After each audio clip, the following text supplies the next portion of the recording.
ਪਾਠ 15 1857 ਈਸਵੀ ਦਾ ਵਿਦਰੋਹ ਦੀਆਂ ਮੁੱਖ ਘਟਨਾਵਾਂ।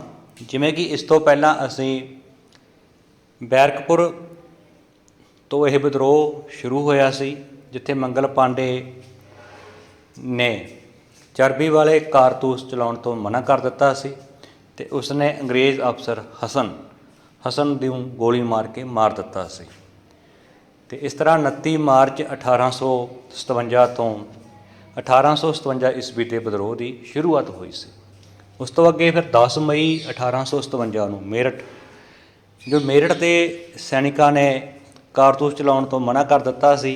85 ਸੈਨਿਕਾਂ ਨੇ ਉਹਨਾਂ ਨੂੰ ਕੈਦੀ ਬਣਾ ਲਿਆ ਗਿਆ ਅਤੇ ਭੜਕ ਕੇ ਸੈਨਿਕਾਂ ਨੇ ਅੰਗਰੇਜ਼ ਅਫਸਰਾਂ ਨੂੰ ਮਾਰ ਦਿੱਤਾ, ਉਹਨਾਂ ਦੇ ਘਰਾਂ ਨੂੰ ਅੱਗ ਲਾ ਦਿੱਤੀ ਸੀ। ਅਤੇ ਫਿਰ ਦਿੱਲੀ ਦੀ ਘਟਨਾ। ਮੇਰਠ ਦੀ ਘਟਨਾ ਤੋਂ ਬਾਅਦ 11 ਮਈ 1857 ਈਸਵੀ ਨੂੰ ਭਾਰਤੀ ਸੈਨਿਕ ਦਿੱਲੀ ਪਹੁੰਚੇ। ਦਿੱਲੀ ਕਿਉਂ ਪਹੁੰਚੇ? ਦਿੱਲੀ ਵਿੱਚ ਲਾਲ ਕਿਲ੍ਹਾ ਸੀ। ਉੱਥੇ ਬਹਾਦਰ ਸ਼ਾਹ ਜ਼ਫਰ ਨੂੰ ਕਿਹਾ ਸੀ ਕਿ ਤੇਰੀ ਮੌਤ ਤੋਂ ਬਾਅਦ ਲਾਲ ਕਿਲ੍ਹੇ 'ਤੇ ਅੰਗਰੇਜ਼ਾਂ ਦਾ ਕਬਜ਼ਾ ਹੋ ਜਾਵੇਗਾ।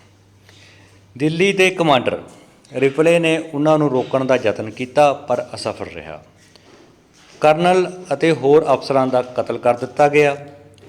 ਭਾਰਤੀ ਸੈਨਿਕਾਂ ਨੇ ਦਿੱਲੀ ਦੇ ਲਾਲ ਕਿਲ੍ਹੇ 'ਤੇ ਕਬਜ਼ਾ ਕਰ ਲਿਆ ਅਤੇ ਬਹਾਦਰ ਸ਼ਾਹ ਜ਼ਫਰ ਨੂੰ ਆਪਣਾ ਬਾਦਸ਼ਾਹ ਘੋਸ਼ਿਤ ਕਰ ਦਿੱਤਾ, ਕਿਉਂਕਿ ਜੋ ਬਹਾਦਰ ਸ਼ਾਹ ਜ਼ਫਰ ਸੀ ਉਹ ਮੁਗਲ ਸਮਰਾਟ ਦੇ ਵੰਸ਼ ਵਿੱਚੋਂ ਸੀ ਅਤੇ ਉਸ ਸਮੇਂ ਭਾਰਤ ਉੱਤੇ ਨਾਲ ਨਾਲ ਮੁਗਲਾਂ ਦਾ ਸ਼ਾਸਨ ਚੱਲ ਰਿਹਾ ਸੀ। ਇਹ ਲੜੀ ਬੜੀ ਜਲਦੀ ਅਲੀਗੜ੍ਹ, ਇਟਾਵਾ, ਮੈਨਪੁਰੀ ਅਤੇ ਬੁਦੇਲਖੰਡ ਵਿੱਚ ਫੈਲ ਗਈ। ਜੋ ਕੋਲ ਦੇ ਹੋਰ ਖੇਤਰ ਸੀਗੇ, ਅਲੀਗੜ੍ਹ, ਇਟਾਵਾ, ਮੈਨਪੁਰੀ, ਬੁਦੇਲਖੰਡ, ਸਾਰੇ ਕਿਤੇ ਇਹ ਵਿਦਰੋਹ ਫੈਲ ਗਿਆ। ਫਿਰ ਇਹ ਵਿਦਰੋਹ ਕਾਨਪੁਰ, ਲਖਨਊ, ਝਾਂਸੀ ਅਤੇ ਬਿਹਾਰ, ਭਾਵ ਉੱਤਰ ਪ੍ਰਦੇਸ਼ ਵਾਲੇ ਅਤੇ ਬਿਹਾਰ ਵੱਲ ਫੈਲ ਗਿਆ। ਇਸ ਉਪਰੰਤ ਪੰਜਾਬ ਵੱਲ, ਰਾਜਸਥਾਨ ਅਤੇ ਮੱਧ ਪ੍ਰਦੇਸ਼ ਵਿੱਚ, ਇਸ ਤਰ੍ਹਾਂ ਇਹ ਲੜੀਵਾਰ ਅੱਗੇ ਦੀ ਅੱਗੇ ਫੈਲਦਾ ਗਿਆ। ਵਿੱਚ ਵੀ ਇਸ ਲਹਿਰ ਦਾ ਡੂੰਘਾ ਪ੍ਰਭਾਵ ਪਿਆ। ਜਨਰਲ ਨਿਕਸਨ ਨੇ ਸਿੱਖ ਫੌਜ ਅਤੇ ਗੋਰਖਾ ਫੌਜ ਦੀ ਮਦਦ ਨਾਲ 14 ਸਤੰਬਰ ਨੂੰ ਦਿੱਲੀ 'ਤੇ ਮੁੜ ਕਬਜ਼ਾ ਕਰ ਲਿਆ। ਤਾਂ ਪਹਿਲਾ ਕਮਾਂਡਰ ਰਿਪਲੇ ਸੀ, ਉਸ ਨੂੰ ਤਾਂ ਮੌਤ ਦੇ ਘਾਟ ਉਤਾਰ ਦਿੱਤਾ ਸੀ। ਫਿਰ ਜਨਰਲ ਨਿਕਸਨ ਨੇ ਸਿੱਖ ਫੌਜ ਅਤੇ ਗੋਰਖਾ ਫੌਜ ਦੀ ਮਦਦ ਨਾਲ 14 ਸਤੰਬਰ ਨੂੰ ਦਿੱਲੀ 'ਤੇ ਮੁੜ ਕਬਜ਼ਾ ਕਰ ਲਿਆ। ਬਹਾਦਰ ਸ਼ਾਹ ਨੂੰ ਕੈਦੀ ਬਣਾ ਕੇ ਰੰਗੂਨ ਭੇਜ ਦਿੱਤਾ ਗਿਆ। ਉਸਦੇ 2 ਪੁੱਤਰਾਂ ਨੂੰ ਗੋਲੀ ਮਾਰ ਦਿੱਤੀ ਗਈ। ਬਹਾਦਰ ਸ਼ਾਹ ਵੀ ਕੁਝ ਸਮੇਂ ਬਾਅਦ ਮੌਤ ਹੋ ਗਈ ਅਤੇ ਮੁਗਲ ਸਮਰਾਟ ਦੀ ਪਦਵੀ ਵੀ ਖਤਮ ਹੋ ਗਈ। ਅੱਜ ਅਸੀਂ ਕੀਤੀ ਆ ਦਿੱਲੀ ਦੀ ਘਟਨਾ ਕੀਤੀ ਹੈ। ਇਸ ਤੋਂ ਅੱਗੇ ਅਸੀਂ ਕਾਨਪੁਰ, ਜੋ ਅਗਲੀ ਸਲਾਈਡ 'ਚ ਆਵੇਗਾ, ਉਹ ਘਟਨਾਵਾਂ ਕਰਾਂਗੇ। ਅੱਗੇ ਇਸ ਦੇ ਕੁਐਸਚਨ। ਭਾਰਤੀ ਸੈਨਿਕ ਦਿੱਲੀ ਕਦੋਂ ਪੁੱਜੇ? ਤਾਂ ਭਾਰਤੀ ਸੈਨਿਕ ਦਿੱਲੀ ਪੁੱਜੇ ਸੀਗੇ 11 ਮਈ ਨੂੰ। ਤਾਂ ਭਾਰਤੀ ਸੈਨਿਕ 11 ਮਈ 1857 ਈਸਵੀ ਨੂੰ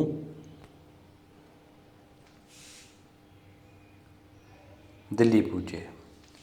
ਇਹ ਸਾਡੇ ਪਹਿਲੇ ਕੁਐਸਚਨ ਦਾ ਆਨਸਰ।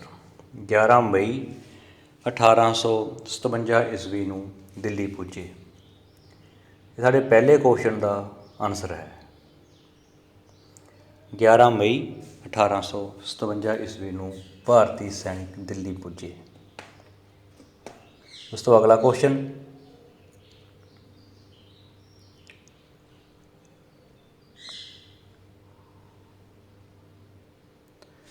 ਭਾਰਤੀ ਸੈਨਿਕਾਂ ਨੇ ਕਿਸ ਨੂੰ ਆਪਣਾ ਬਾਦਸ਼ਾਹ ਘੋਸ਼ਿਤ ਕੀਤਾ? ਤਾਂ ਬਹਾਦਰ ਸ਼ਾਹ ਜ਼ਫਰ। ਦੂਜੇ ਕੁਐਸਚਨ ਦਾ ਆਨਸਰ ਹੈ ਬਹਾਦਰ ਸ਼ਾਹ ਜ਼ਫਰ। ਤੀਜਾ, ਜਨਰਲ ਨੀਲਕ੍ਰਿਸ਼ਨ ਨੇ ਕਿਸ ਫੌਜ ਦੀ ਮਦਦ ਨਾਲ ਦਿੱਲੀ 'ਤੇ ਮੁੜ ਕਬਜ਼ਾ ਕਰ ਲਿਆ? ਸਿੱਖ ਫੌਜ ਅਤੇ ਗੋਰਖਾ ਫੌਜ ਦੀ ਮਦਦ ਨਾਲ। ਸਿੱਖ ਫੌਜ ਅਤੇ ਗੋਰਖਾ ਫੌਜ ਦੀ ਮਦਦ ਨਾਲ ਦਿੱਲੀ 'ਤੇ ਮੁੜ ਕਬਜ਼ਾ ਕਰ ਲਿਆ। ਇਸ ਤਰ੍ਹਾਂ ਸਾਡਾ ਇਹ ਕੁਐਸਚਨ ਨੰਬਰ 3 ਦਾ ਆਨਸਰ, ਪਹਿਲਾ, ਦੂਜਾ ਅਤੇ ਤੀਜਾ, ਤਿੰਨੋਂ ਕੁਐਸਚਨ ਅਸੀਂ ਨੇ ਕਰ ਲਏ ਨੇ।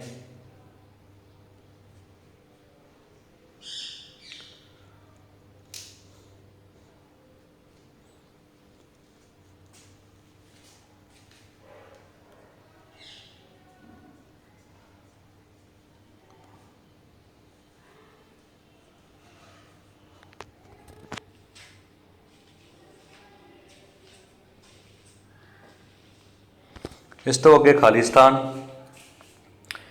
ਮੇਰਠ ਦੀ ਘਟਨਾ ਤੋਂ ਬਾਅਦ ਭਾਰਤੀ ਸੈਨਿਕ ਦਿੱਲੀ ਪੁੱਜੇ। ਪਹਿਲੀ ਫਿਲਿੰਗ ਦੀ ਬਲੈਂਕ ਦੇ ਵਿੱਚ ਮੇਰਠ ਦੀ ਘਟਨਾ ਤੋਂ ਬਾਅਦ ਭਾਰਤੀ ਸੈਨਿਕ ਦਿੱਲੀ ਪੁੱਜੇ। ਬਹਾਦਰ ਸ਼ਾਹ ਨੂੰ ਕੈਦੀ ਬਣਾ ਕੇ ਭੇਜ ਦਿੱਤਾ ਗਿਆ। ਕਿੱਥੇ ਭੇਜਿਆ ਸੀ ਉਸਨੂੰ? ਰੰਗੂਨ ਭੇਜ ਦਿੱਤਾ ਗਿਆ। ਜਨਰਲ ਨੀਲਕਰਨ ਨੇ ਦਿੱਲੀ 'ਤੇ ਮੁੜ ਕਬਜ਼ਾ ਕਰ ਲਿਆ। ਦੇਖੋ, ਪਹਿਲੀ ਦੇ ਵਿੱਚ ਆਵੇਗਾ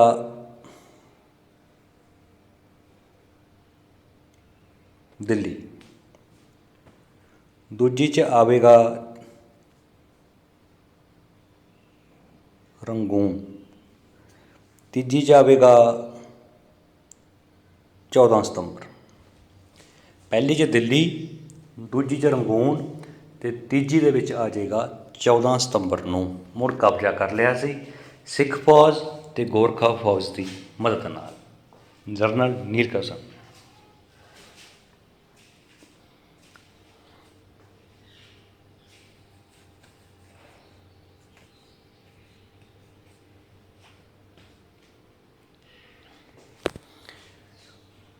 ਇਸ ਤੋਂ ਅੱਗੇ ਸਹੀ ਜਾਂ ਗਲਤ?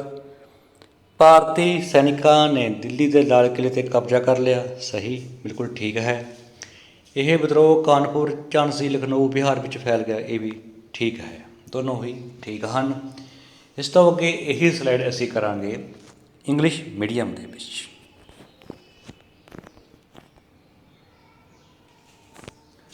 ਤਾਂ ਪਹਿਲਾ question,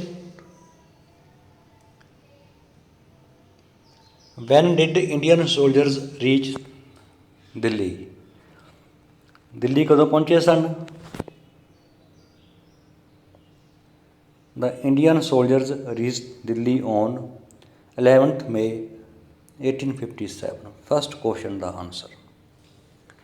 Indian soldiers declared whom? ਕਿਸ ਨੂੰ ਉਹਨਾਂ ਨੇ ਉਹ ਕੀਤਾ ਸੀ ਆਪਣਾ? They declared Bahadur Shah Zafar their emperor. Second question,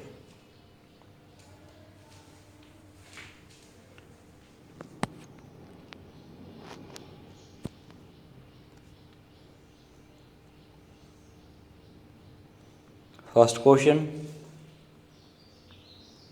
second question,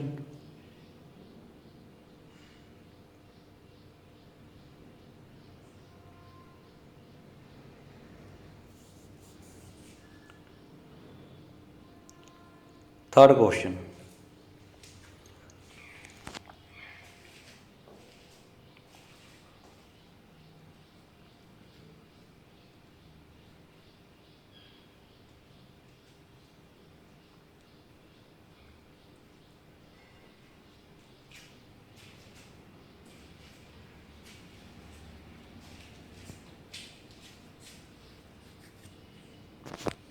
ਇਸ ਤੋਂ ਅੱਗੇ fill in the blanks. After the event of Meerut, the Indian soldiers reached, ਇੱਥੇ ਪਹੁੰਚੇ ਸਨ Delhi. First question, first fill in the blank. Bahadur Shah Zafar ਵਾਜ਼ ਟੇਕ, ਕਿੱਥੇ ਭੇਜਿਆ ਸੀ ਉਸਨੂੰ? ਉਸਨੂੰ ਭੇਜਿਆ ਸੀਗਾ ਰੰਗੂਨ।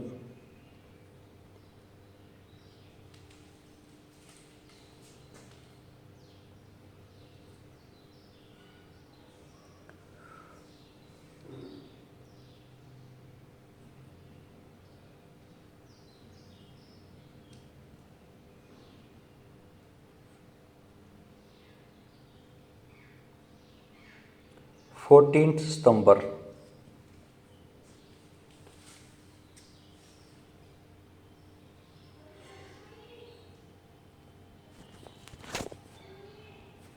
ਤਾਂ ਫਸਟ ਫਿਲਿੰਗ ਦੀ ਬਲੈਂਕ ਦੇ ਵਿੱਚ ਦੇਖੀਏ ਅਸੀਂ, ਤਾਂ ਜੋ ਫਸਟ ਫਿਲਿੰਗ ਦੀ ਬਲੈਂਕ ਹੈ ਉਸ ਦੇ ਵਿੱਚ ਆਵੇਗਾ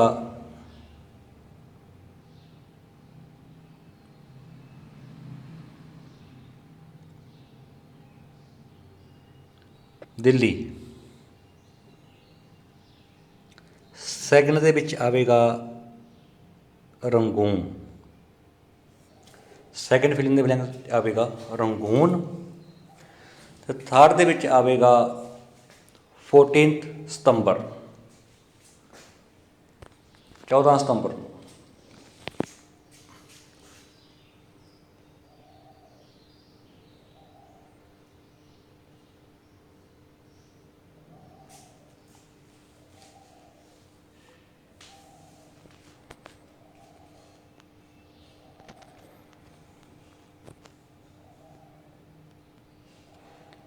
ਇੱਥੇ ਪਾ ਲਓ 14 ਸਤੰਬਰ।